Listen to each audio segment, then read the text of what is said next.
Gerakan tanggal 30 September, dalam dokumen pemerintah tertulis Gerakan tanggal 30 September PKI, sering disingkat G30 SPKI, Gestapu, Gerakan September 30, atau juga Gestok, Gerakan 1 Oktober, adalah sebuah peristiwa yang terjadi selewat malam pada tanggal 30 September sampai awal bulan selanjutnya tanggal 1 Oktober tahun 1965 ketika 7 perwira tinggi militer Indonesia beserta beberapa orang yang lain dibunuh dalam suatu usaha kudeta yang hampir sekaligus. Latar belakang. Partai Komunis Indonesia (PKI) merupakan partai komunis terbesar di seluruh dunia, di luar Tiongkok dan Uni Soviet. Sampai pada tahun 1965 anggotanya berjumlah sekitar 3,5 juta, ditambah 3 juta dari pergerakan pemudanya. PKI juga mengontrol pergerakan serikat buruh yang mempunyai 3,5 juta anggota dan pergerakan para petani anggota Barisan Tani Indonesia yang berjumlah 9 juta anggota. Termasuk pergerakan wanita, gerwani, organisasi penulis dan artis serta pergerakan sarjananya, PKI mempunyai lebih dari 20 juta anggota dan pendukung. Pada bulan Juli tahun 1959 parlemen dibubarkan.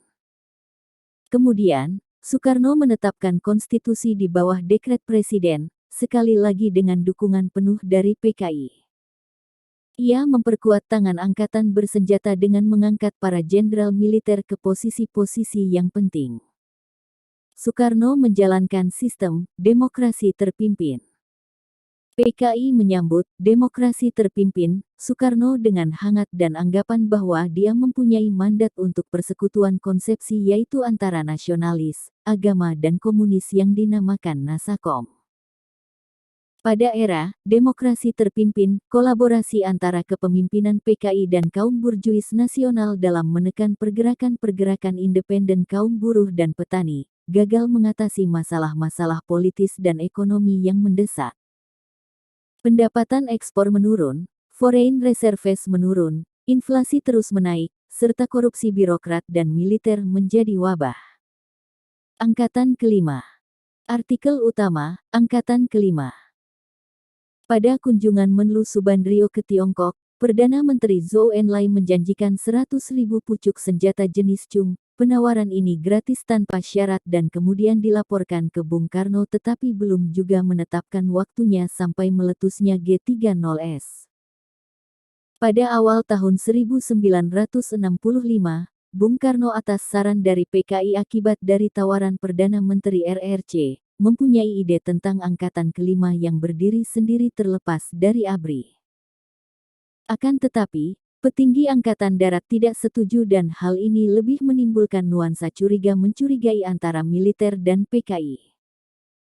Dari tahun 1963, kepemimpinan PKI makin lama makin berusaha memprovokasi bentrokan-bentrokan antara aktivis masanya dengan polisi dan militer. Pemimpin-pemimpin PKI juga menginfiltrasi polisi dan tentara dengan slogan, kepentingan bersama, polisi dan rakyat. Pemimpin PKI DN Aidit mengilhami slogan, untuk ketentraman umum bantu polisi.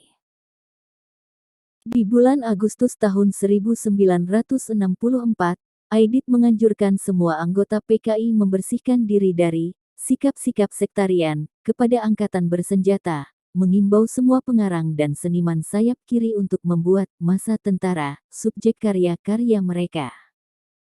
Di akhir 1964 dan permulaan 1965 ribuan petani bergerak merampas tanah yang bukan hak mereka atas hasutan PKI. Bentrokan-bentrokan besar terjadi antara mereka dengan polisi dan para pemilik tanah. Bentrokan-bentrokan tersebut dipicu oleh propaganda PKI yang menyatakan bahwa petani berhak atas setiap tanah. Tidak peduli tanah siapapun, milik negara sama dengan milik bersama. Kemungkinan besar PKI meniru revolusi Bolshevik di Rusia, di mana di sana rakyat dan Partai Komunis menyita milik SAR dan membagi-bagikannya kepada rakyat. Pada permulaan 1965, para buruh mulai menyita perusahaan-perusahaan karet dan minyak milik Amerika Serikat. Kepemimpinan PKI menjawab ini dengan memasuki pemerintahan dengan resmi. Pada waktu yang sama, jenderal-jenderal militer tingkat tinggi juga menjadi anggota kabinet. Jenderal-jenderal tersebut masuk kabinet karena jabatannya di militer oleh Soekarno disamakan dengan setingkat menteri. Hal ini dapat dibuktikan dengan nama jabatannya, Menpangap, Menpangat, dan lain-lain. Menteri-menteri PKI tidak hanya duduk di sebelah para petinggi militer di dalam kabinet Soekarno ini, tetapi mereka terus mendorong ilusi yang sangat berbahaya bahwa angkatan bersenjata adalah merupakan bagian dari revolusi demokratis rakyat. Aidit memberikan ceramah kepada siswa-siswa sekolah angkatan bersenjata di mana ia berbicara tentang perasaan kebersamaan dan persatuan yang bertambah kuat setiap hari antara tentara Republik Indonesia dan unsur-unsur masyarakat Indonesia, termasuk para komunis. Rezim Soekarno mengambil langkah terhadap para pekerja dengan melarang aksi-aksi mogok di industri. Kepemimpinan PKI tidak berkeberatan karena industri menurut mereka adalah milik pemerintahan Nasakom. Tidak lama PKI mengetahui dengan jelas persiapan-persiapan untuk pembentukan rezim militer, menyatakan keperluan untuk pendirian Angkatan Kelima di dalam angkatan bersenjata, yang terdiri dari pekerja dan petani yang bersenjata. Bukannya memperjuangkan mobilisasi massa yang berdiri sendiri untuk melawan ancaman militer yang sedang berkembang itu, kepemimpinan PKI malah berusaha untuk membatasi pergerakan massa yang makin mendalam ini dalam batas-batas hukum kapitalis negara. Mereka, depan jenderal-jenderal militer, berusaha menenangkan bahwa usul PKI akan memperkuat negara.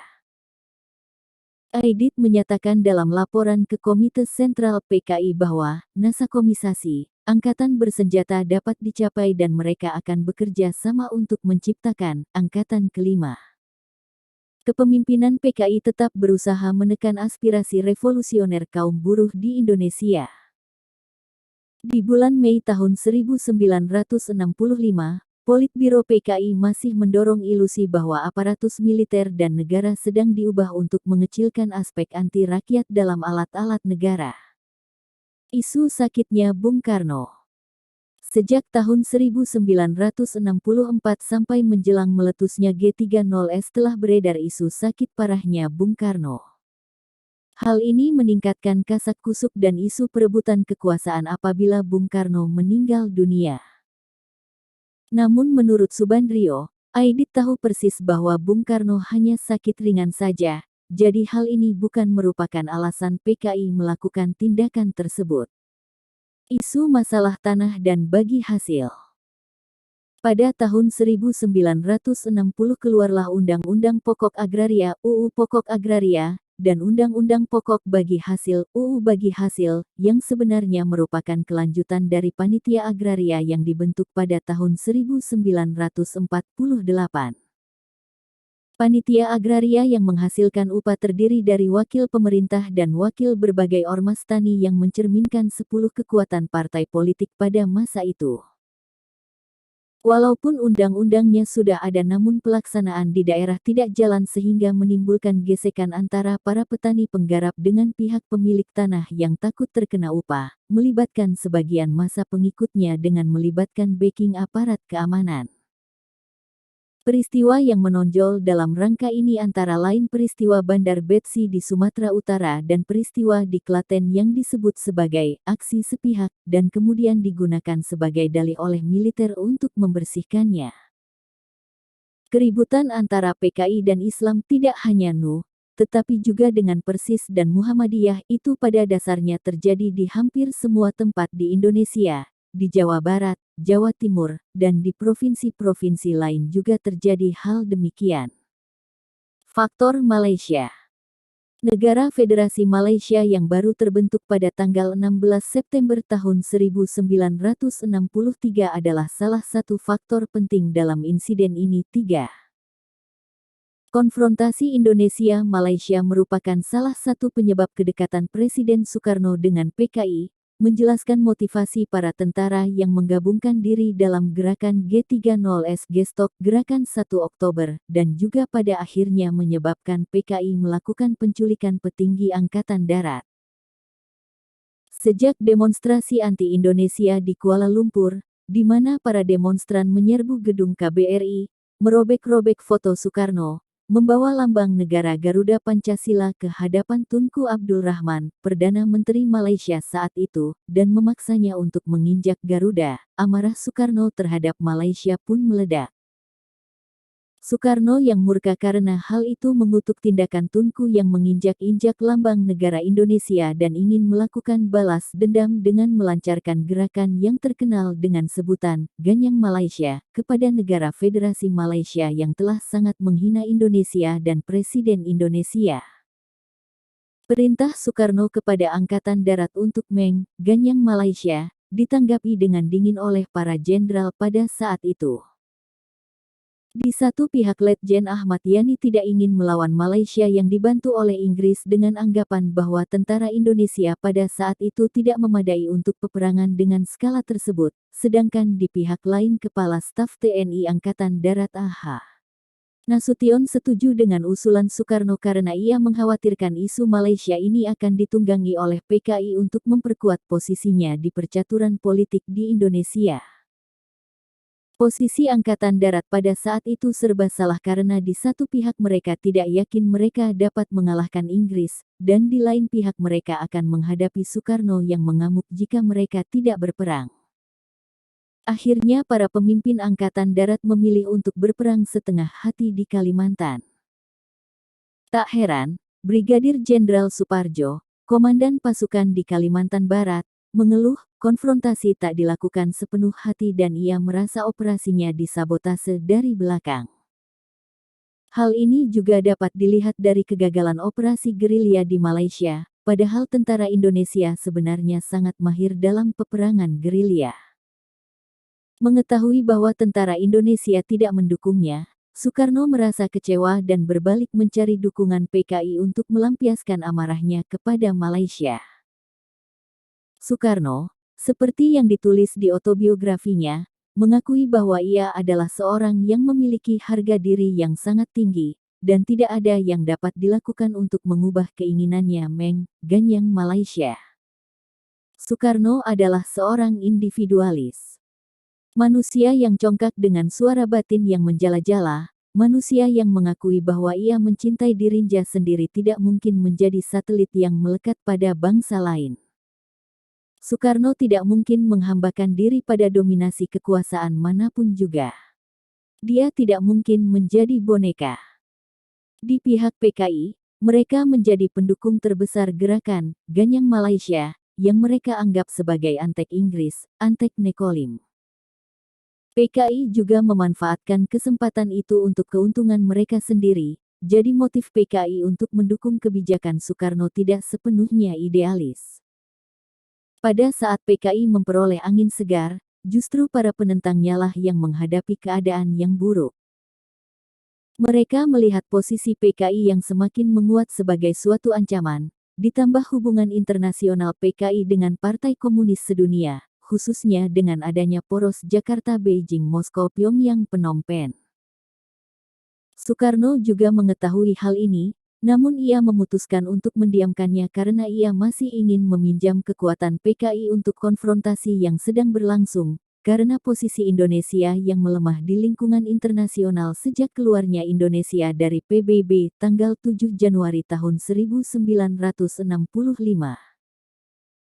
Dari sebuah dokumen rahasia Badan Intelijen Amerika Serikat CIA, yang baru dibuka yang bertanggalkan tanggal 13 Januari tahun 1965 menyebutkan sebuah percakapan santai Soekarno dengan para pemimpin sayap kanan bahwa ia masih membutuhkan dukungan PKI untuk menghadapi Malaysia dan oleh karena itu ia tidak bisa menindak tegas mereka.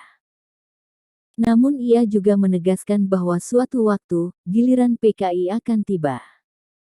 Soekarno berkata, "Kamu bisa menjadi teman atau musuh saya. Itu terserah kamu. Untukku, Malaysia itu musuh nomor 1. Suatu saat saya akan membereskan PKI, tetapi tidak sekarang." Dari pihak Angkatan Darat, Perpecahan internal yang terjadi mulai mencuat ketika banyak tentara yang kebanyakan dari divisi Diponegoro yang kesal serta kecewa kepada sikap petinggi Angkatan Darat yang takut kepada Malaysia, berperang hanya dengan setengah hati, dan berkhianat terhadap misi yang diberikan Soekarno. Mereka memutuskan untuk berhubungan dengan orang-orang dari PKI untuk membersihkan tubuh Angkatan Darat dari para jenderal ini. Faktor Amerika Serikat. Artikel utama, aktivitas CIA di Indonesia. Amerika Serikat pada waktu itu sedang terlibat dalam Perang Vietnam dan berusaha sekuat tenaga agar Indonesia tidak jatuh ke tangan komunisme. Peranan Badan Intelijen Amerika Serikat CIA pada peristiwa ini sebatas memberikan 50 juta rupiah uang saat itu kepada Adam Malik dan walkie-talkie serta obat-obatan kepada tentara Indonesia. Politisi Amerika pada bulan-bulan yang menentukan ini dihadapkan pada masalah yang membingungkan karena mereka merasa ditarik oleh Soekarno ke dalam konfrontasi Indonesia-Malaysia ini. Salah satu pandangan mengatakan bahwa peranan Amerika Serikat dalam hal ini tidak besar. Hal ini dapat dilihat dari telegram Duta Besar Green ke Washington pada tanggal 8 Agustus tahun 1965 yang mengeluhkan bahwa usahanya untuk melawan propaganda anti-Amerika di Indonesia tidak memberikan hasil bahkan tidak berguna sama sekali.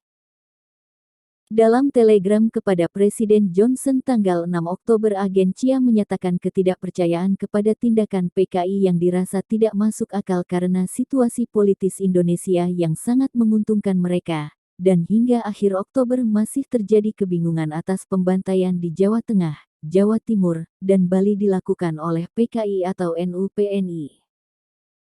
Pandangan lain, terutama dari kalangan korban dari insiden ini, menyebutkan bahwa Amerika menjadi aktor di balik layar dan setelah dekret Supersemar Amerika memberikan daftar nama-nama anggota PKI kepada militer untuk dibunuh. Namun hingga saat ini kedua pandangan tersebut tidak memiliki banyak bukti-bukti fisik. Faktor ekonomi. Ekonomi masyarakat Indonesia pada waktu itu yang sangat rendah mengakibatkan dukungan rakyat kepada Soekarno dan PKI meluntur. Mereka tidak sepenuhnya menyetujui kebijakan Ganyang Malaysia yang dianggap akan semakin memperparah keadaan Indonesia. Inflasi yang mencapai 650% membuat harga makanan melambung tinggi, rakyat kelaparan dan terpaksa harus antre beras, minyak, gula, dan barang-barang kebutuhan pokok lainnya. Beberapa faktor yang berperan kenaikan harga ini adalah keputusan Soeharto Nasution untuk menaikkan gaji para tentara 500% dan penganiayaan terhadap kaum pedagang Tionghoa yang menyebabkan mereka kabur. Sebagai akibat dari inflasi tersebut, banyak rakyat Indonesia yang sehari-hari hanya makan bonggol pisang, umbi-umbian, gaplek, serta bahan makanan yang tidak layak dikonsumsi lainnya. Pun mereka menggunakan kain dari karung sebagai pakaian mereka. Faktor ekonomi ini menjadi salah satu sebab kemarahan rakyat atas pembunuhan ke-6 jenderal tersebut, yang berakibat adanya backlash terhadap PKI dan pembantaian orang-orang yang dituduh anggota PKI di Jawa Tengah, Jawa Timur, Bali serta tempat-tempat lainnya. Peristiwa.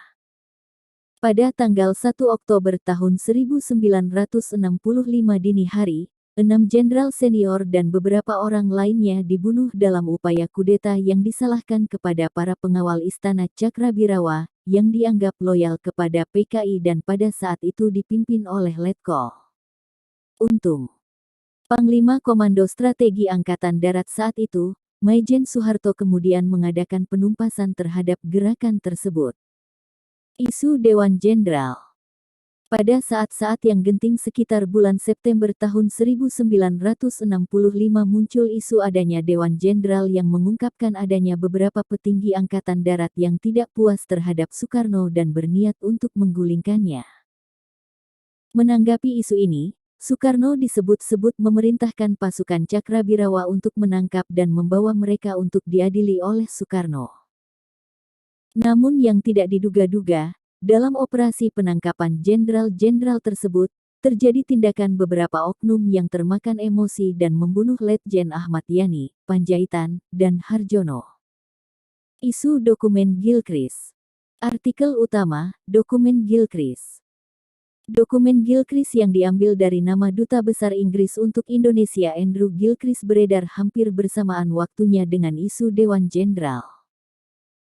Dokumen ini, yang oleh beberapa pihak disebut sebagai pemalsuan oleh intelijen Ceko di bawah pengawasan Jenderal Agayan dari KGB Rusia, menyebutkan adanya Our Local Army Friends, teman tentara lokal kita, yang mengesankan bahwa perwira-perwira Angkatan Darat telah dibeli oleh pihak Barat. 6. Kedutaan Amerika Serikat juga dituduh memberikan daftar nama-nama anggota PKI kepada tentara untuk ditindaklanjuti. Dinas Intelijen Amerika Serikat mendapat data-data tersebut dari berbagai sumber, salah satunya seperti yang ditulis John Hughes, wartawan The Nation yang menulis buku Indonesian Uvival, yang dijadikan basis skenario film The Year of Living Dang Rousley. Ia sering menukar data-data apa yang ia kumpulkan untuk mendapatkan fasilitas telex untuk mengirimkan berita. Isu keterlibatan Soeharto. Hingga saat ini tidak ada bukti keterlibatan peran aktif Soeharto dalam aksi penculikan tersebut. Satu-satunya bukti yang bisa dielaborasi adalah pertemuan Soeharto yang saat itu menjabat sebagai Pangkostrat. Pada zaman itu jabatan Panglima Komando Strategis Cadangan Angkatan Darat tidak membawahi pasukan, berbeda dengan sekarang dengan Kolonel Abdul Latif di Rumah Sakit Angkatan Darat. Meski demikian, Soeharto merupakan pihak yang paling diuntungkan dari peristiwa ini. Banyak penelitian ilmiah yang sudah dipublikasikan di jurnal internasional mengungkap keterlibatan Soeharto dan Chia. Beberapa di antaranya adalah Cornell Paper, karya Benedict R. O. Anderson and Ruth T. McVeigh Cornell University, Ralph McGehee, The Indonesian Massacres and the Chia, Government Printing Office of the U.S. Department of State, INRIL Historical Files, Indonesia, tahun 1963 sampai tahun 1965. Secret. Priority. Roger Channel. Special Handling, John Rosa Pretext for Mass Murder, The September tahun 30 The Movement and Soeharto Scope the Etat in Indonesia, Prof. Dr. W.F. Werdeim, Serpihan Sejarah Tahun 1965 yang terlupakan. Korban. Keenam pejabat tinggi yang dibunuh tersebut adalah Letjen TNI Ahmad Yani, Menteri Panglima Angkatan Darat, Kepala Staf Komando Operasi Tertinggi. Maijen TNI Raden Suprapto, Deputi 2 Menteri Panglima AD Bidang Administrasi. Maijen TNI Mastirto Darmo Haryono, Deputi 3 Menteri Panglima AD Bidang Perencanaan dan Pembinaan. Maijen TNI Siswondo Parman, Asisten I Menteri Panglima AD Bidang Intelijen. Brigjen TNI Donald Ishak Panjaitan, Asisten 4 Menteri Panglima AD Bidang Logistik. Brigjen TNI Sutoyo Siswomi Harjo, Inspektur Kehakiman Auditor Jenderal Angkatan Darat. Jenderal TNI Abdul Haris Nasution yang menjadi sasaran utama, selamat dari upaya pembunuhan tersebut. Sebaliknya, putrinya Ade Irma Suryani Nasution dan ajudan dia, Letu CZI Pierre Andreas Tendean tewas dalam usaha pembunuhan tersebut. Para korban tersebut kemudian dibuang ke suatu lokasi di Pondok Gede, Jakarta yang dikenal sebagai Lubang Buaya. Mayat mereka ditemukan pada tanggal 3 Oktober. Selain itu beberapa orang lainnya juga turut menjadi korban. Bribka Karel Satsuit Tubun, pengawal kediaman resmi Wakil Perdana Menteri 2 Dr. J. Leimena. Kolonel Katamso Darmokusumo, Komandan Korem 072 Pamungkas, Yogyakarta. Letkol Sugiono Mangunwiyoto, Kepala Staf Korem 072 Pamungkas, Yogyakarta. Pasca kejadian. Literatur propaganda anti-PKI yang pasca kejadian G30S banyak beredar di masyarakat dan menuding PKI sebagai dalang peristiwa percobaan kudeta tersebut.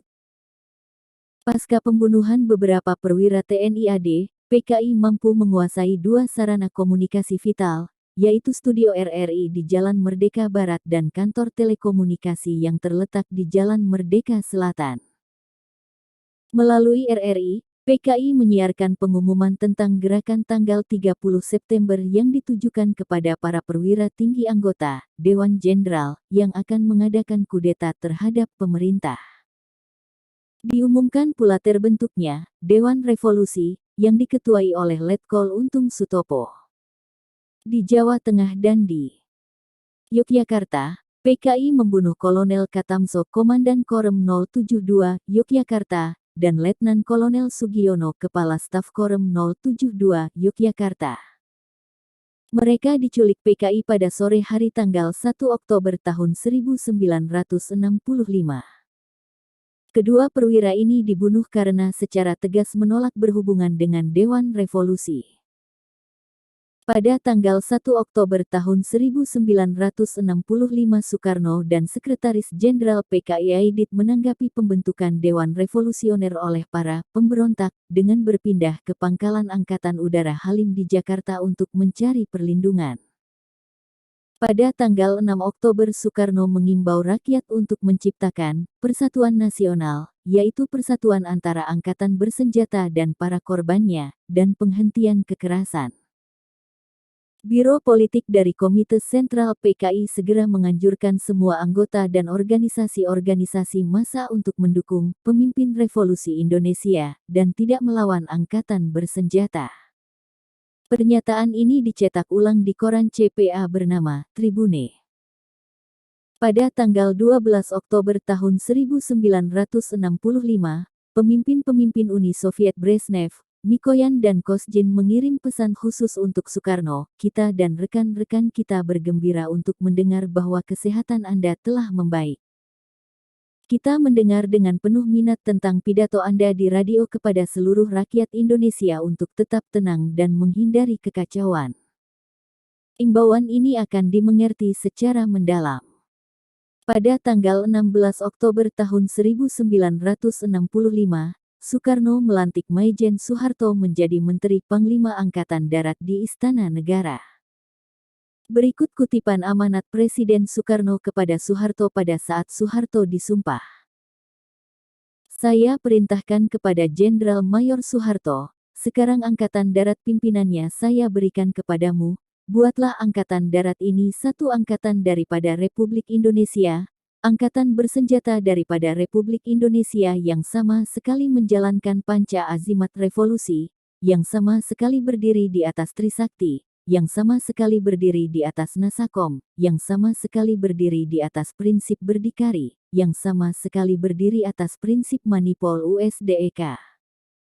Manipol USDEK telah ditentukan oleh lembaga kita yang tertinggi sebagai haluan negara Republik Indonesia.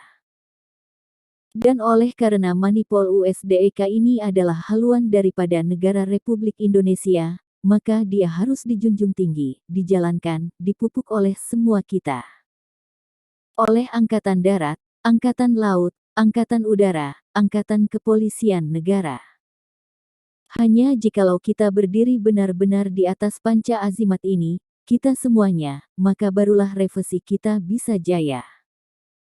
Soeharto, sebagai Panglima Angkatan Darat, dan sebagai Menteri dalam Kabinetku, saya perintahkan engkau, kerjakan apa yang kuperintahkan kepadamu dengan sebaik-baiknya. Saya doakan Tuhan selalu beserta kita dan beserta engkau. Dalam sebuah konferensi tiga benua di Havana pada bulan Februari tahun 1966, perwakilan Uni Soviet berusaha untuk menghindari pengutukan atas pembantaian orang-orang yang dituduh sebagai PKI, yang sedang terjadi terhadap rakyat Indonesia. Pendirian mereka mendapatkan pujian dari rezim Soeharto.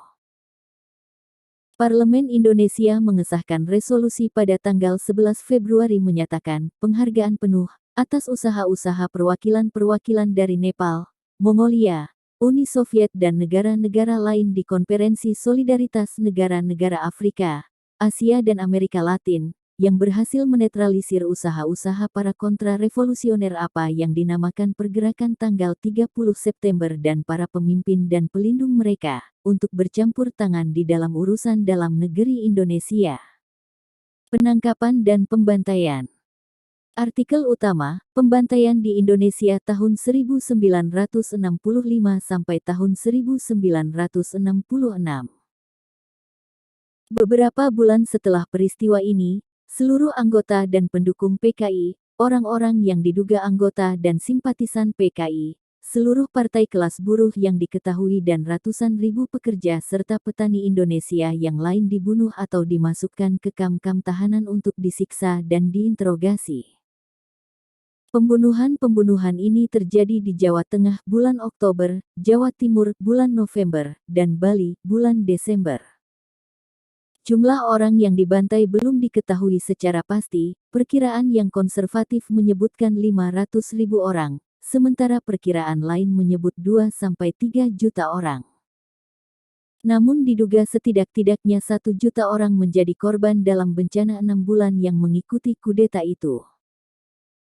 Dihasut dan dibantu oleh tentara, kelompok-kelompok pemuda dari organisasi-organisasi Muslim sayap kanan seperti Barisan Ansor Nu dan Tameng Marhaenis PNI melakukan pembunuhan-pembunuhan massal, terutama di Jawa Tengah dan Jawa Timur. Ada laporan-laporan bahwa Sungai Brantas di dekat Surabaya menjadi penuh mayat-mayat sampai di tempat-tempat tertentu sungai itu terbendung mayat.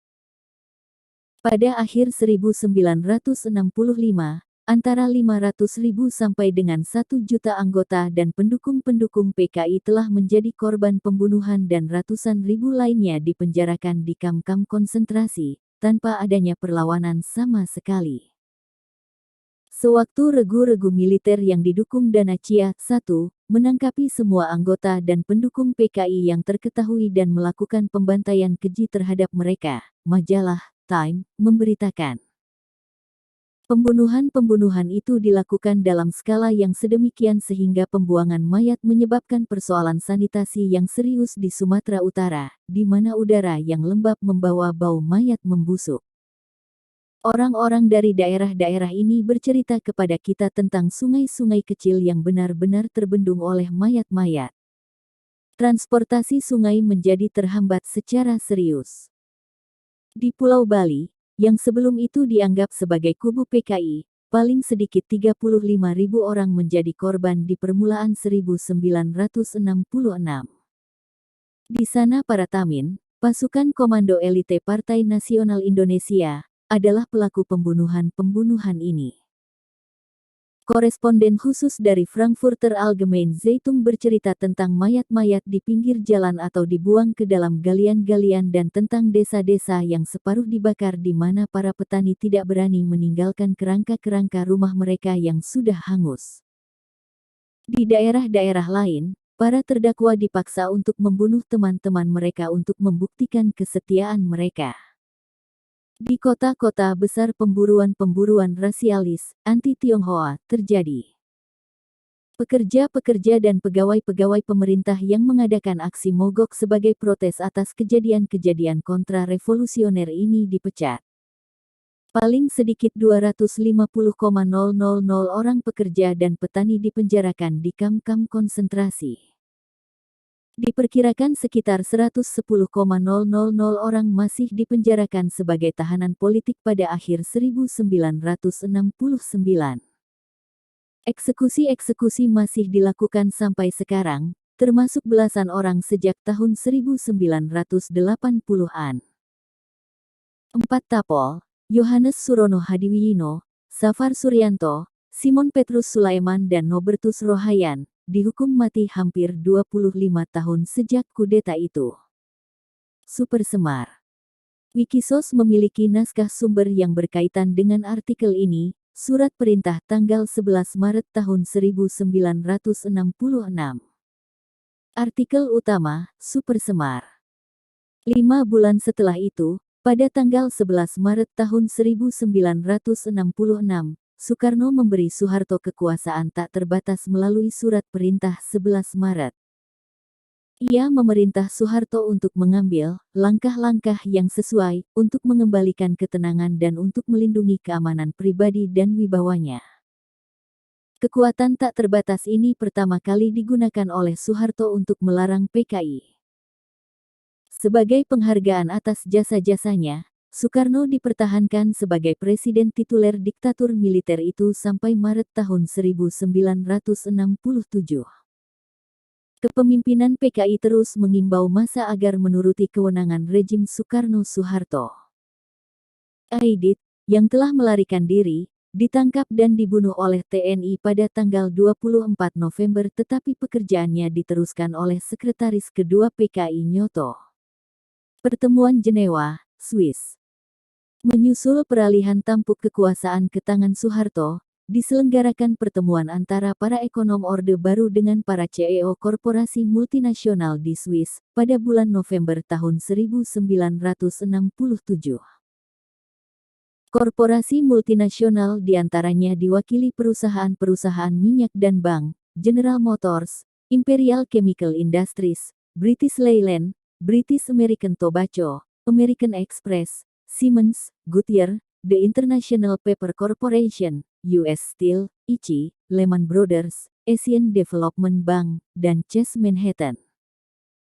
Tim ekonomi Indonesia menawarkan tenaga buruh yang banyak dan murah, cadangan dan sumber daya alam yang melimpah, dan pasar yang besar. Hal ini didokumentasikan oleh John Pilger dalam film The New Rulers of Wealth tersedia di situs video Google, yang menggambarkan bagaimana kekayaan alam Indonesia dibagi-bagi bagaikan rampasan perang oleh perusahaan asing pasca jatuhnya Soekarno.